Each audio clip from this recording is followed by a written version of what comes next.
et à nouveau réunis pour méditer sa parole. Quel privilège en ce jour de pouvoir plonger nos pensées dans cette parole de vie, parole de Dieu, qui vient à chaque fois pour nous encourager.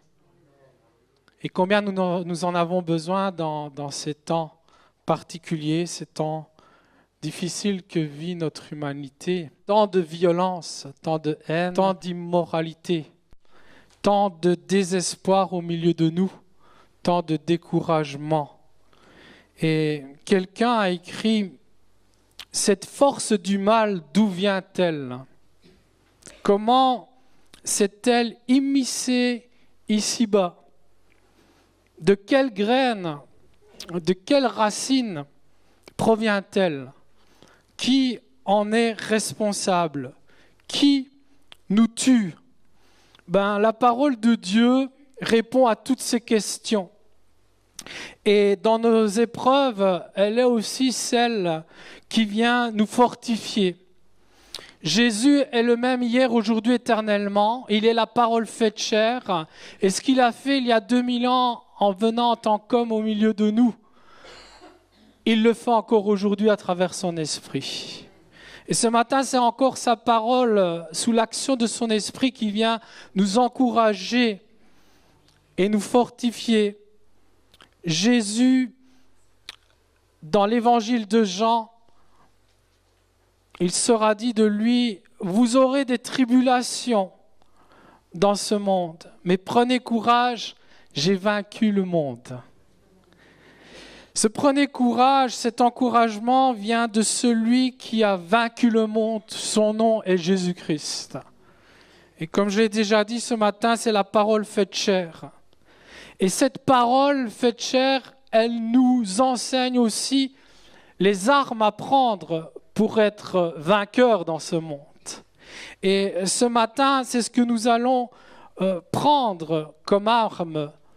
C'est premièrement sa parole, mais sa parole nous enseigne aussi qu'il y a une arme puissante qui est la prière. Et Jésus a donné ses armes, mais il a donné particulièrement une arme, la prière, qu'il a appelée le Notre Père. Et ce matin, c'est autour de ce Notre Père que nous allons être fortifiés et que nous pourrons continuer notre route en tant que vainqueurs dans ce monde. Et les premières demandes de la prière, de ce Notre Père, elles sont très parentées à des prières qui existaient déjà à la construction du second temple pour le peuple juif. Elles sont nommées, ces prières, les Kaddish, et elles utilisent également l'importance de sanctifier le nom de Dieu, comme dans le Notre Père. Elles utilisent aussi l'importance de rappeler que Dieu doit régner dans nos vies, que sa volonté doit s'accomplir dans nos vies. Parce que s'il s'agit, frères et sœurs, amis, ce matin d'être plus que vainqueurs dans ce monde, il s'agit de réclamer le règne de Dieu au milieu de nous, et surtout dans nos vies, dans nos cœurs. Et donc on retrouve cette forme de prière qui ressemble à la prière juive, les Kaddish. On la retrouve 2 fois dans nos évangiles. C'est dans une forme plus ou moins courte dans l'évangile de Luc et plus longue chez Matthieu. Et je vais utiliser la forme du Notre Père chez Matthieu. Pourquoi ? Parce que Matthieu, justement, dans tout son évangile, va mettre l'importance sur le royaume de Dieu au milieu de nous. Et ce matin, que déjà nous puissions participer à la victoire de Jésus-Christ en disant Notre Père qui est aux cieux, que ton règne vienne. Dans nos cœurs, viens régner. Oui, je vais attirer votre attention sur cette prière de Matthieu, le Notre Père qui est aux cieux, que ton règne vienne. Et est-ce que c'est un règne à venir ou est-ce que c'est un règne qui est déjà là ? Nous voyons dans les évangiles que quelque part, lorsque Jésus s'est approché de nous, le règne de Dieu s'est approché de nous. Et depuis ce temps historique fort, où Jésus a mis les pieds sur cette terre, eh bien, sachez que le royaume de Dieu s'est approché de nous et par l'action de l'Esprit de Dieu, nous pouvons goûter à la puissance du Saint-Esprit. C'est un des textes de Matthieu aussi, dans Matthieu 12, 28, qui va nous rappeler l'importance de comprendre et de savoir que nous pouvons vivre le règne de Dieu aujourd'hui et la victoire de Christ dans nos cœurs. Matthieu 12, 28, on peut le mettre, je ne l'ai pas mis, mais c'est pas grave, je vais le lire. Si c'est par l'Esprit de Dieu que je chasse les démons, dit Jésus, et là c'est dans une scène où il va confronter les esprits maléfiques, il va dire, le royaume de Dieu est donc venu vers vous. Seigneur, ton règne est là. Ton règne va s'accomplir parfaitement lorsque tu vas revenir, c'est certain, mais il est déjà là, nous pouvons déjà goûter, Seigneur, la puissance de ce règne. Et donc je vais méditer cette prière qui est puissante. C'est une prière qui est adressée à Dieu, mais il y a une particularité, non pas en tant que roi premièrement, mais en tant que père. Parce que d'abord, la prière doit nous rappeler que nous devons être fils. Nous devons devenir fils de Dieu et c'est un privilège, c'est un titre extraordinaire. Déjà, lorsque nous commençons cette prière par l'Esprit, je dis bien par l'Esprit, quelque chose en nous déjà se passe. C'est que nous reconnaissons que nous sommes fils du Père Céleste, notre Père. Seigneur, ce matin, rapidement, nous voulons prendre cette place de fils devant toi. Seigneur, ce Père, il a une histoire, ce titre de Père, dans la parole de Dieu. Et dans un moment particulier, c'est lorsque Dieu va libérer son peuple de l'esclavage. Dans Exode, regardez, l'Éternel va dire à Moïse, « Tu diras, Pharaon, ainsi parle l'Éternel, Israël est mon fils. » Le peuple de Dieu est mon fils. Quel privilège, Seigneur. Je suis ton fils. Qui peut faire de même que moi ce matin? Lever sa main et dire, Seigneur, je suis ton fils. Nous voyons à travers d'autres textes comme Samuel l'importance de comprendre que Dieu désire être notre Père. Et c'est dans un texte où il va confier à l'un de ses serviteurs de bâtir sa maison. Et cela me rappelle également, c'est dans Samuel, ce sera lui qui bâtira une maison à mon nom et j'affermirai pour toujours le trône de son royaume. Je serai pour lui un père et il sera pour moi un fils. Et cette parole, nous pouvons la prendre pour chacun de nous. Parce que c'est ce qu'il a dit aussi à Pierre. Pierre qui va être l'illustration de toutes les pierres vivantes sur lesquelles Jésus va bâtir sa maison, son Église. Nous sommes appelés à contribuer à la construction du royaume de Dieu en tant que fils. Le fils est celui qui veut contribuer à l'avancement du royaume de Dieu. C'est donc une prière forte et d'ailleurs, les premiers disciples de Jésus vont s'attacher à cette notion de Père et on a Paul qui va écrire à l'église de Galate. Et regardez ce qu'il va écrire. « Et parce que vous êtes fils, Dieu a envoyé dans nos cœurs l'esprit de son Fils. » Parce que c'est par l'esprit de Dieu que nous pouvons devenir enfants de Dieu. C'est par l'esprit de Dieu que nous devenons fils. Lequel crie, est-ce qu'on peut le dire ensemble, « Abba, Père ». Qui veut crier par l'esprit de Dieu ce matin? Abba, Père. Et comprendre toute cette notion de paternité de Dieu. Ce qu'il désire être pour nous, un Père fidèle. Mais j'aimerais continuer dans ce que dit Paul. Ainsi, tu n'es plus esclave, mais fils. Rappelez-vous, la première mention de Dieu qui veut être Père de chacun de nous, c'était aussi dans un contexte d'esclavage. Seigneur, tu nous as libérés de toute forme d'esclavage.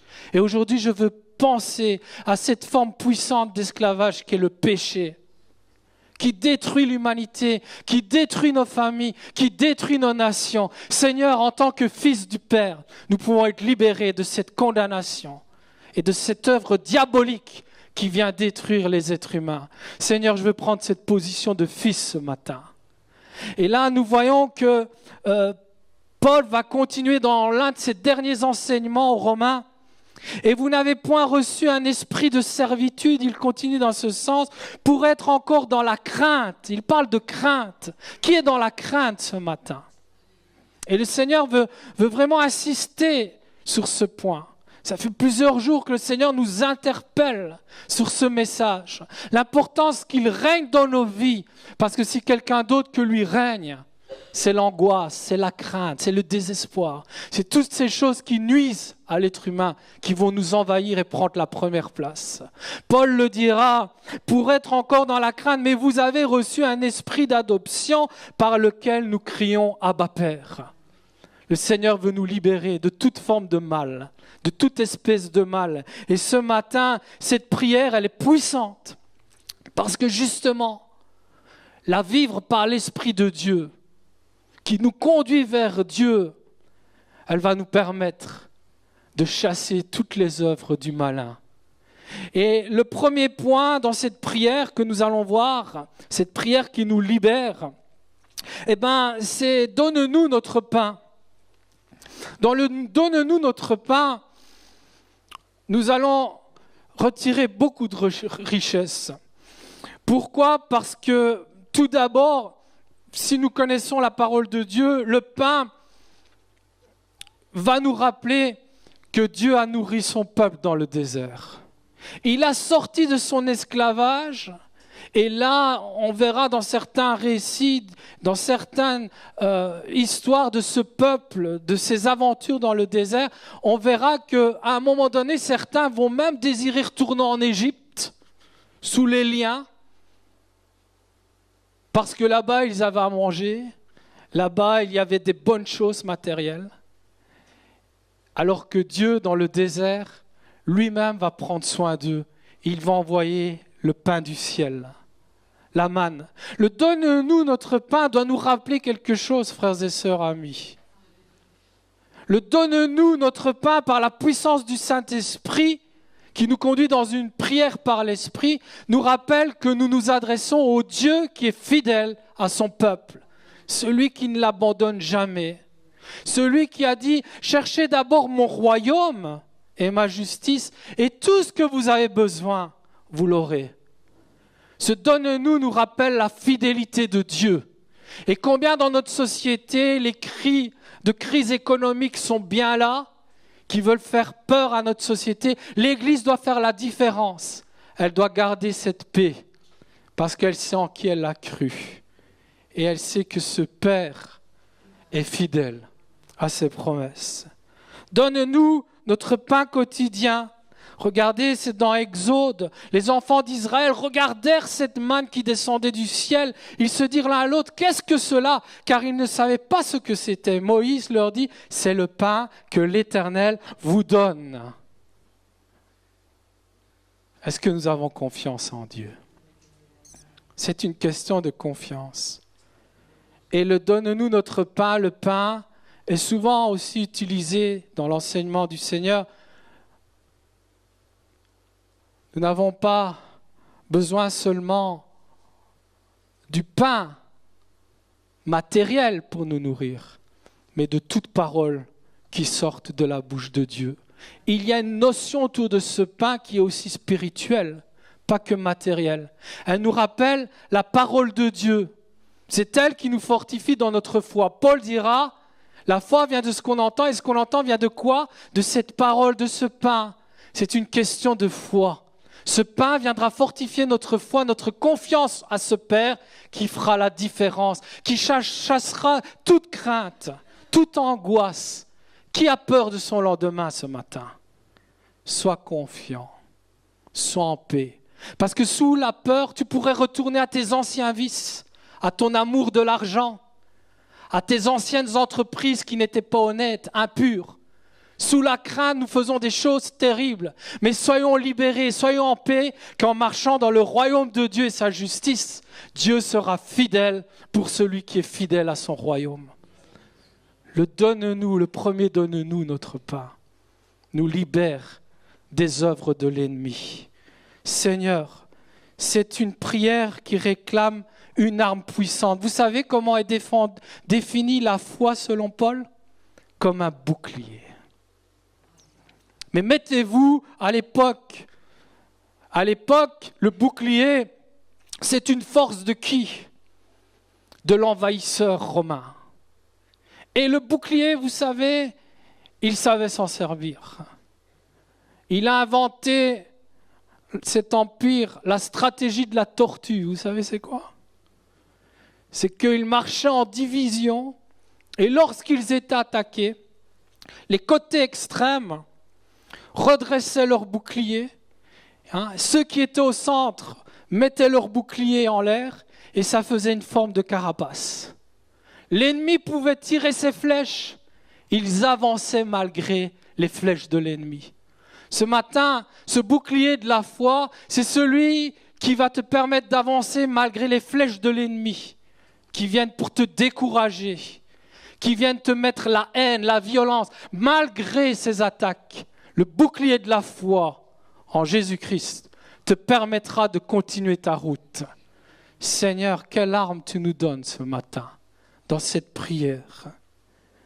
Une autre prière, c'est le donne-nous, pardonne-nous nos offenses. Et autour du pardon, il y a quelque chose de très grand. Le pardon, c'est une action du Saint-Esprit qui nous convainc d'abord de pécher et qui nous rappelle que Jésus est mort à la croix. C'est une puissance, pardonne-nous.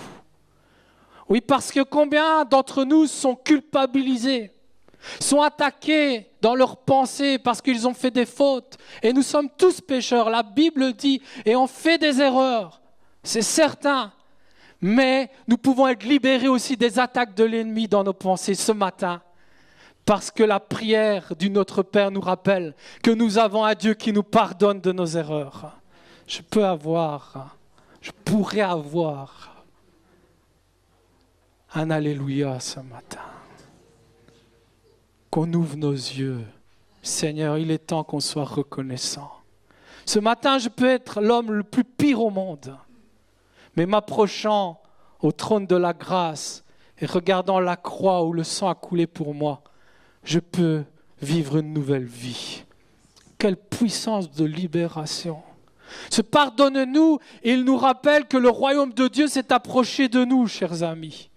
Parce que vous connaissez ces deux scènes, pour ceux qui connaissent la Bible, et je vous invite à étudier la parole de vie. Elle est vie, elle vous donnera la vie, elle amènera les bénédictions de Dieu dans vos vies.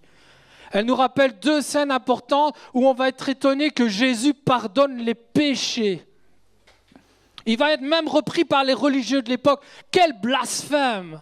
Seul Dieu peut pardonner. Mais Jésus est Dieu. Jésus pardonne. Quelle autorité! C'est une preuve dans ce pardon qui est apporté par Jésus que le royaume de Dieu s'est approché de nous. Le royaume de Dieu est au milieu de nous ce matin.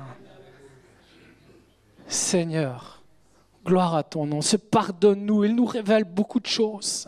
Il nous ramène dans la vérité qui libère ce matin. Jésus pardonne les péchés. Jésus a une autorité. Vous savez ce qu'il va dire dans cette scène du paralytique? Or, afin que vous sachiez, c'est dans ce sens qu'il va faire ce miracle et qu'il va pardonner. Or, afin que vous sachiez que le Fils de l'homme a sur la terre le pouvoir de pardonner les péchés. C'était l'objectif. Et le Fils de l'homme, il faut étudier un peu la Bible et plus vous allez l'étudier, plus vous allez avoir des révélations de Dieu, vous allez entendre Dieu vous parler, Dieu vous ouvrir les yeux, Dieu vous fortifier. Il faut comprendre le Fils de l'homme, il est défini où? Dans la prophétie de quelqu'un qui s'appelle Daniel. Et on retrouve cette prophétie qui annonce le Fils de l'homme dans Daniel 7. Je regardais pendant mes visions nocturnes alors que Dieu lui parlait à ce prophète. Et voici sur les nuées des cieux arriva quelqu'un de semblable à un fils de l'homme. Il s'avança vers l'ancien des jours et on le fit approcher de lui. On lui donna la domination, la gloire et le règne. Jésus. Tu as la domination sur toute chose. Qu'est-ce qui te fait peur ce matin? Peut-être tu crois, tu fais bien de le croire, qu'il y a des gens qui sont capables de te faire du mal, de te maudire, de toucher à la sorcellerie. Ces choses existent, parce que si le bien existe, le mal existe. Il y a un combat spirituel. Il y a des démons. Peut-être ces choses te font peur ce matin. Sache que celui que nous sommes en train de prêcher a reçu la domination, la gloire et le règne. Il a une autorité extraordinaire ce matin. Alors lorsque nous nous approchons de lui par la prière de l'Esprit, notre Père, sachons ce qu'on dit. Prions en vérité par l'Esprit. Ouvrons nos yeux et laissons l'Esprit de Dieu nous envahir et nous révéler toutes ces choses. Il a reçu toute domination. Le ministère de Jésus est de proclamer le pardon des péchés ce matin et de nous donner l'autorité sur toute œuvre diabolique ce matin. Il vient détruire toutes les œuvres du diable. Et c'est là que nous voyons que dans le pardon, il y a réconciliation avec Dieu, c'est sûr, mais aussi on voit dans cette prière qu'il y a réconciliation avec notre prochain. C'est bien une œuvre du malin, nous diviser les uns et les autres. Il est le diviseur par excellence. Mais à travers ce point, pardonne-nous, rappelons-nous que si nous sommes réconciliés avec Dieu, parce que le salaire du péché c'est la mort c'est loin de Dieu. Maintenant en Jésus, il n'y a plus de condamnation, mes péchés sont pardonnés. Je suis réconcilié avec Dieu. Et Paul le disait, si Dieu est avec moi, qui sera contre moi? Est-ce que nous comprenons ce matin la puissance de la prière et particulièrement le Notre Père? Seigneur, le Notre Père me rappelle que tu peux être avec moi. Et qui sera contre moi? Tu as reçu autorité. Tu as reçu, Seigneur, la gloire et le règne, domination sur toute puissance diabolique, tu les écrases. Nous voyons le troisième point arriver, c'est délivre-nous du mal. Et ce matin, le centre du message, il est là. Seigneur, ouvre-nous les yeux ce matin. Une société détruite, une société désespérée, angoissé sous ses œuvres qui n'ont qu'un mot, péché. Délivre-nous du mal ce matin, mais montre-nous aussi comment il agit ce matin. Toi qui as la capacité de nous révéler la vérité. Délivre-nous du mal. C'est bien ce que j'ai lu dans Matthieu 12, 28. Si c'est par l'Esprit de Dieu que je chasse les démons, le royaume de Dieu est donc venu vers vous. Et il y en a un qui peut nous délivrer du mal. Son nom est Jésus. Proclamez le nom de Jésus sur vos vies. Seigneur, je proclame ton règne sur ma vie. Est-ce qu'on peut le dire ce matin? Je proclame ton règne sur ma vie ce matin. Viens, Saint-Esprit. Que je puisse vaincre ce diabolos. Vous savez c'est quoi la définition du diabolos? Il y a le diamètre, c'est clair, c'est diviser. Son règne, c'est de diviser l'homme de Dieu, c'est de diviser l'homme de son prochain. Son règne, c'est la division. Frères et sœurs, une prière. Vous avez remarqué, cette prière, elle tourne autour de la première personne du pluriel. Le nous. Le nous, c'est la pluralité. Et cette prière, elle est puissante parce qu'elle doit nous rappeler le nous. Là où le diable est venu nous diviser, nous éloigner de Dieu, Jésus est venu. Mais maintenant, par la puissance de Jésus en nous, s'il règne sur nos vies, nous pouvons nous réconcilier non seulement avec Dieu, mais avec notre prochain. Avec mon ami américain, avec mon ami arabe, avec mon ami chinois, avec toutes les races que ce monde est en train de diviser. Je ne sais pas si vous avez remarqué, les églises sont en train d'être divisées. Les couples sont en train d'être divisés. Les familles sont en train d'être divisées. Le monde est en train d'être divisé.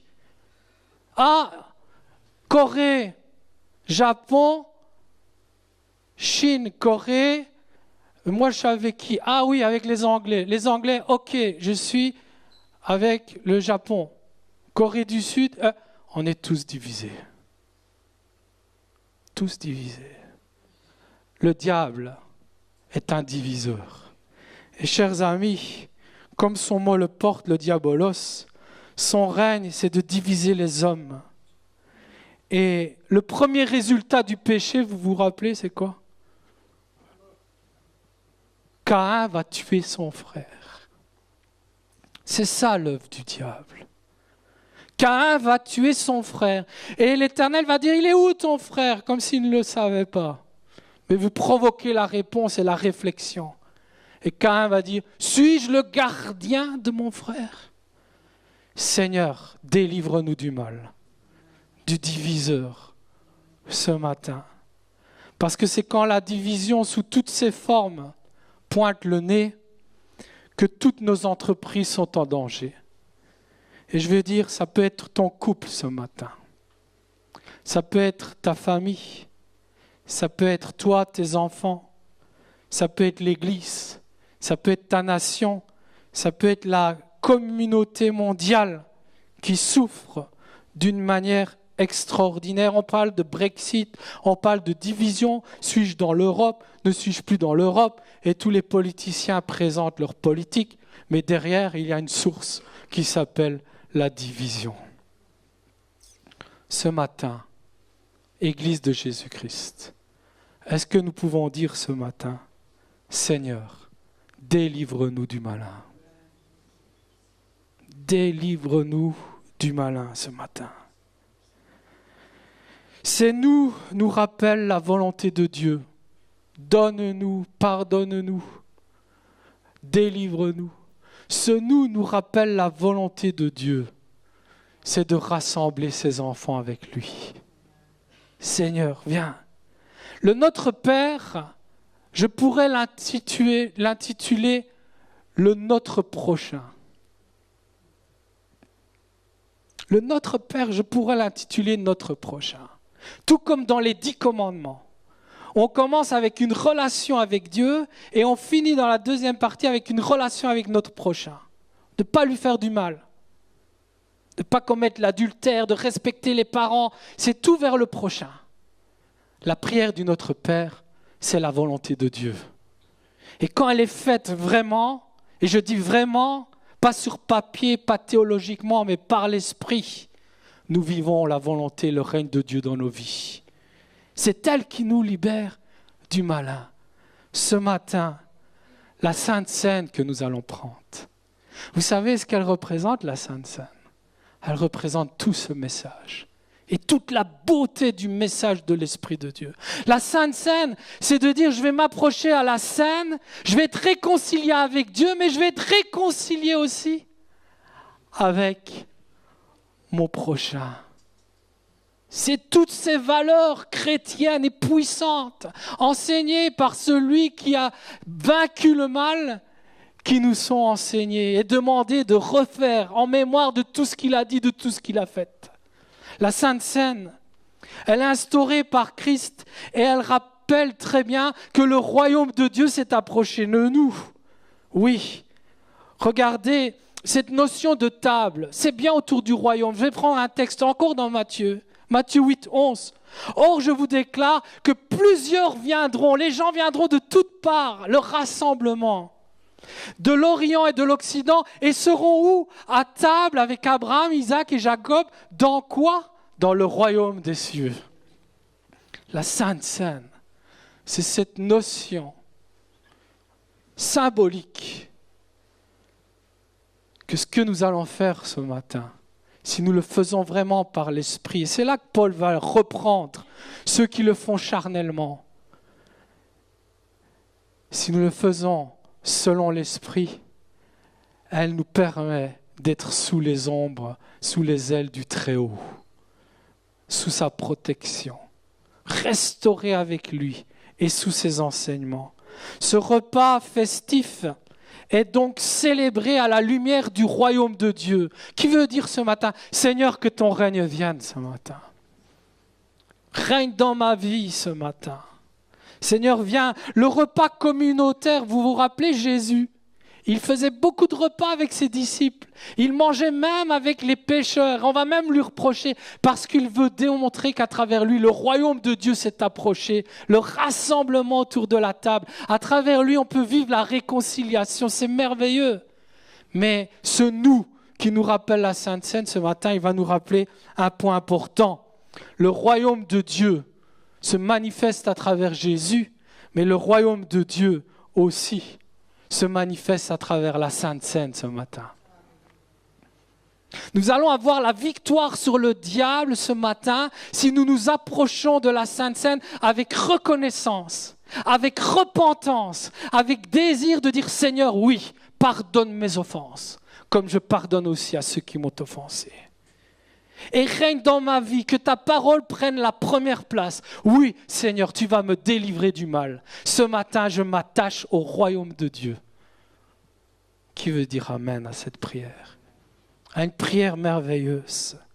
Parce que, frères et sœurs, nous ne pouvons pas nous attacher à la fois à la table du Seigneur et à la table du diable. C'est Paul qui va le dire dans 1 Corinthiens 10, 21. Vous ne pouvez pas boire la coupe du Seigneur et la coupe des démons. Vous ne pouvez participer à la table du Seigneur et à la table des démons. Qui veut dire Amen à la parole de Dieu ce matin? Ce matin, je sors de toute œuvre diabolique ce matin pour m'attacher au royaume de Dieu ce matin. Je veux aimer mon frère comme je ne l'ai jamais aimé ce matin.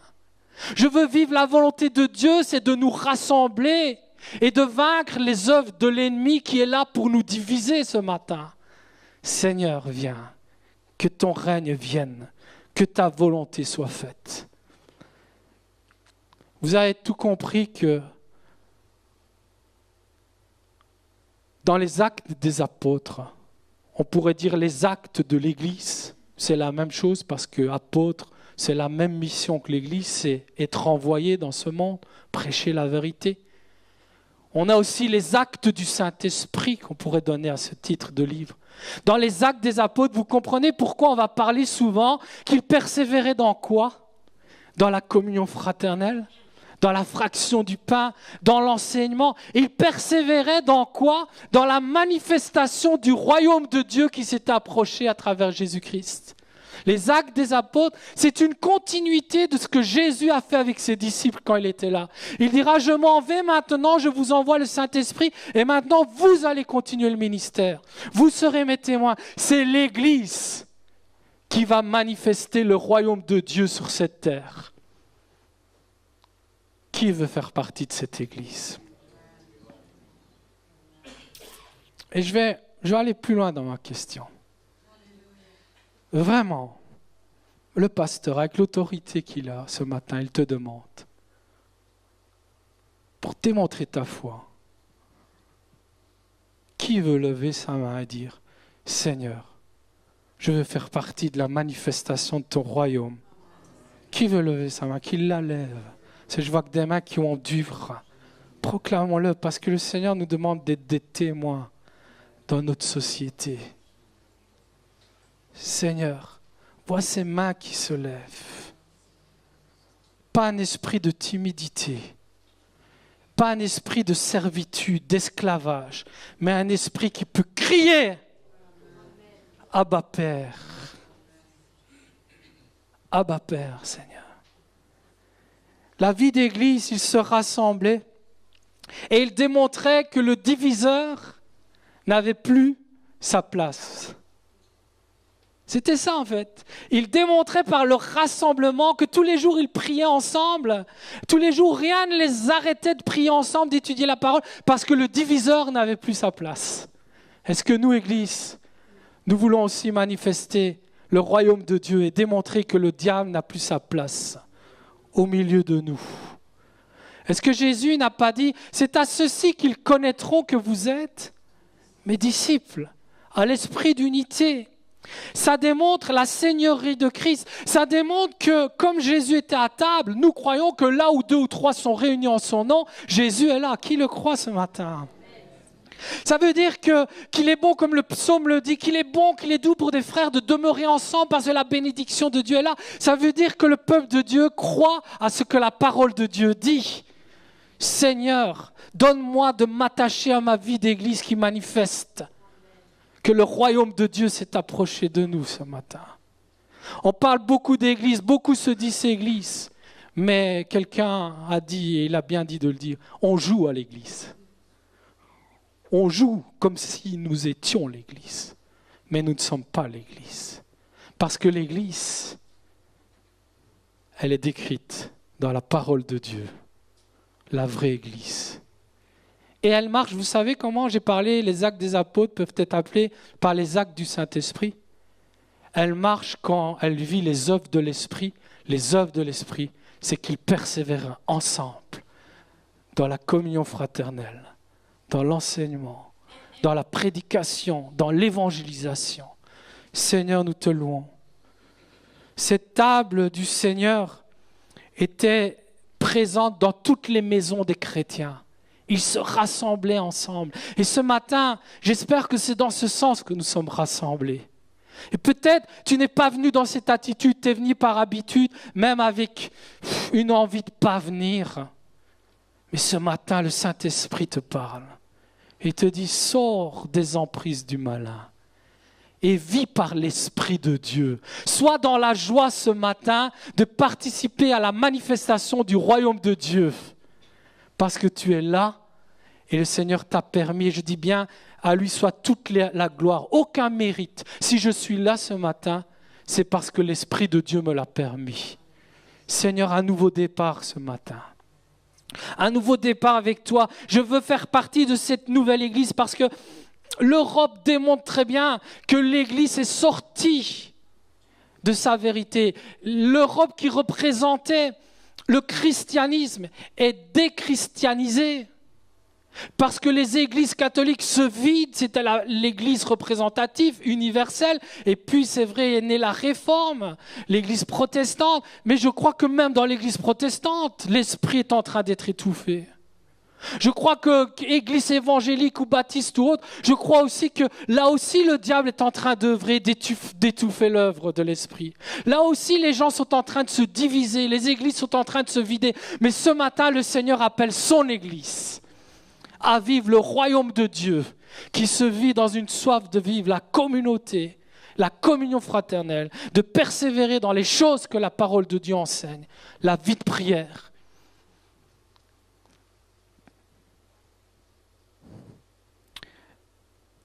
Hier, je donnais un séminaire à Braine-l'Alleud sur le leadership et en parlant de collaboration, elle m'a partagé qu'elle a suivi un documentaire scientifique qui démontrait que la société humaine collaborait d'une façon incroyable, beaucoup moins que toute autre communauté animale.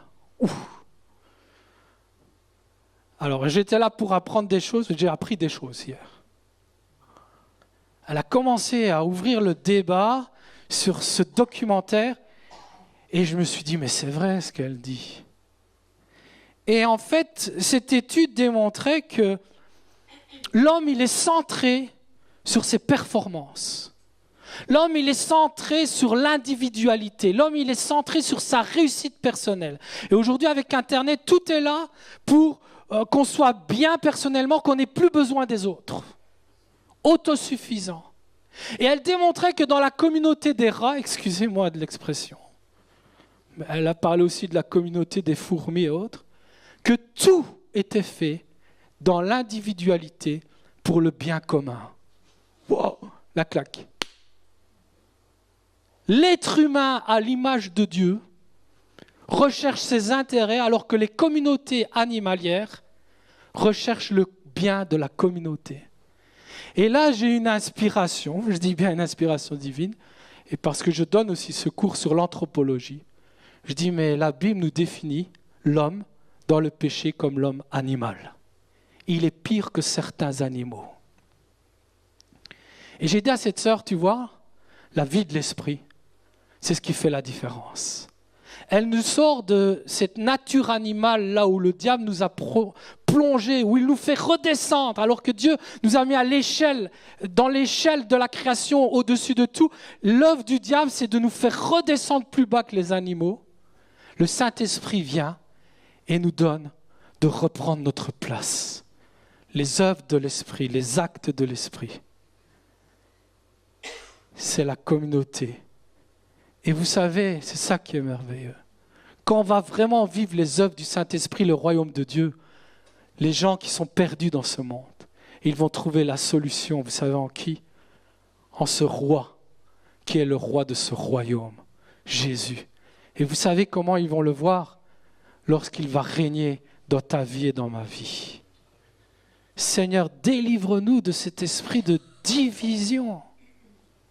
Sur Internet, sur Facebook, on croit qu'on est unis, on se like, alors qu'on n'a jamais été autant désunis.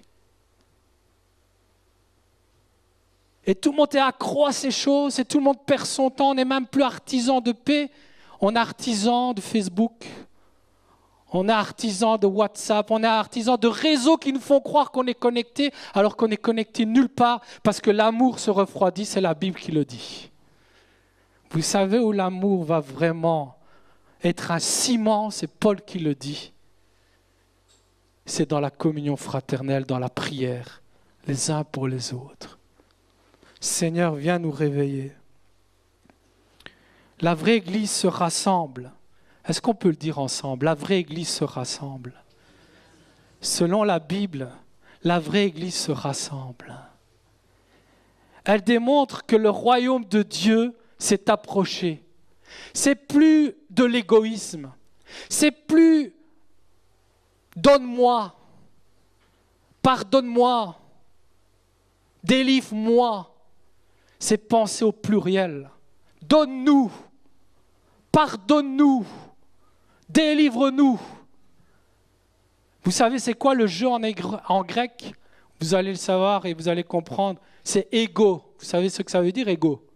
Égoïste. Le jeu. Dans une société détruite par le diable, où le jeu a pris la première place, est-ce que nous voulons laisser régner Dieu dans nos vies? Est-ce que nous voulons être soumis à son royaume? C'est la vie d'église, Seigneur. Apprends-nous à communier ensemble, à persévérer, à montrer qu'une famille en Christ rassemblée avec Dieu existe et que ceux qui veulent, à travers le Christ, s'ajouter à cette famille peuvent le faire, qu'ils aient envie de le faire, parce que là, il y a de l'amour, il y a de l'unité. Seigneur, donne-nous de vivre ton royaume et ta justice. La vraie Église vit le royaume de Dieu et la défaite de l'ennemi. Nous sommes appelés à servir notre prochain, n'est-ce pas? Nous sommes appelés à prier pour lui et à lui apporter la meilleure des choses. C'est la bonne nouvelle. Seigneur, nous voulons apporter ton salut à ces gens, celui qui peut pardonner. Seigneur, sors-nous de toute forme d'égoïsme. Fais-nous vivre la mission de l'Église, la vraie Église, le royaume de Dieu, qui se manifeste à travers cette scène qui est symbolique, mais qui représente l'Église. Que Jésus dira, chaque fois que vous vous rassemblez, vous entendez mon verbe? Chaque fois que vous vous rassemblez, rassemblement, faites ceci, parce que ceci va rappeler que vous êtes réconciliés avec moi et que vous êtes réconciliés les uns avec les autres, que vous êtes une famille unie, que le royaume de Dieu s'est approché de nous. Il vient rassembler les hommes et les femmes de toute race. Chaque fois que nous allons vivre la vraie vie d'église, c'est en agissant ainsi que nous allons sanctifier le nom du Seigneur. Notre Père qui est aux cieux, que ton nom soit sanctifié. C'est comme cela que nous allons le sanctifier. C'est agissant de cette manière que le Seigneur accomplit sa volonté. Que ta volonté vienne. C'est en montrant que le royaume de Dieu s'est bien approché de nous que tous peuvent y avoir accès à travers le Christ et vivre une réconciliation avec lui et avec son prochain. Voilà le règne, la puissance et la gloire de Dieu au milieu de nous. Voilà comment nous allons vaincre l'esprit de ce monde. Ce matin, je ne l'ai pas dit depuis le début parce que je pense que c'est bien de finir en faisant cette prière puissante. Est-ce qu'on peut se lever dans la présence de Dieu?